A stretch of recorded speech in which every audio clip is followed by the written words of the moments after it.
Brave woman never stops, challenging the society. Hi guys, this is Minseok John, and the artist I'm going to examine today is Elizabeth Catlett. Catlett was born in Freedmen's Hospital, Washington, D.C. The year was 1915. Her father died soon after she was born. She was raised by her mom and maternal grandparents. She spent summers in North Carolina. She attended Howard University and majored in painting. After her graduation, she attended graduate school in University of Iowa. She studied painting with Grant Wood, graduated with a Master of Fine Arts degree. Her works were also influenced by the Harlem Renaissance movement and Chicago Black Renaissance in the 1940s, and reinforced in the 1960s to 1970s with the Black Power. The works include the symbol of racism, classism, and sexism. Her subject vary from maternal images to confrontational symbols of Black Power. She strongly believed that the art can play an important role in the society. The first printmaking artwork which was impressive is I Have Special Reservations. It was printed in 1946 and linoleum cut. Inspired by the civil rights movement, Catlett started to create artworks which included politically controversial issues.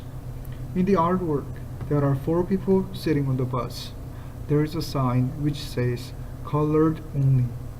This artwork is known for its black and white aesthetics to dramatize the portrait of the woman and stress the injustice of segregation. The second printmaking I want to talk about is sharecropper. It was printed in 1970. It consists of many sharp lines. The body line of the sharecropper looks stiff. The face of the sharecropper looks sad and exhausted. Her cheeks are blanched by describing with difference in shade.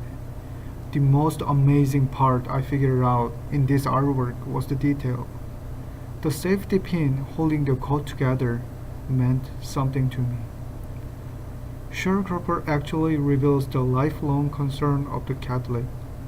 The concern is about the oppressed and the dignity of the woman.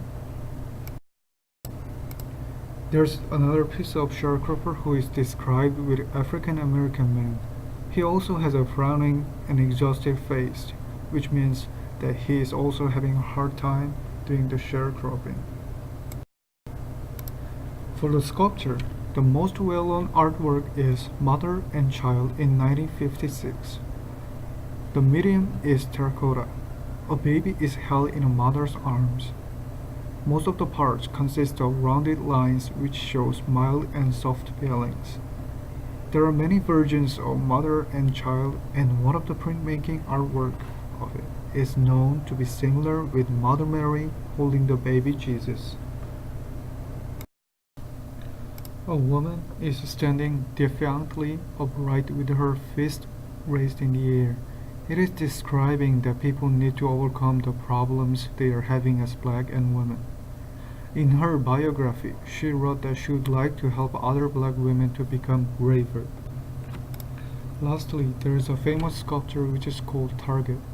This was sculpted in 1970s after the death of a Black Panthers member who was killed by Chicago police. The direct description says Target boldly expresses the violent police attacks on demonstrators during the civil rights movement. If I had a chance to ask some questions to her, I would ask 4 questions for her. First, why did you start to like art? The second, what inspired you so much to fight against the injustice and the inequality? The third question, did all of your family members fully support you when you were struggling? The last question is, how do you reflect your thoughts on the artwork? Thank you for listening, guys.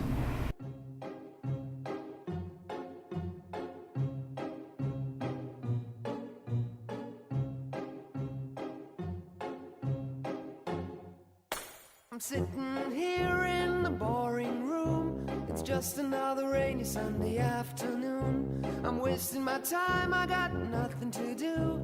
I'm hanging around, I'm waiting for you, but nothing ever happens. And I wonder, I'm driving around in my car. I'm driving too fast, I'm driving too far. I'd like to change my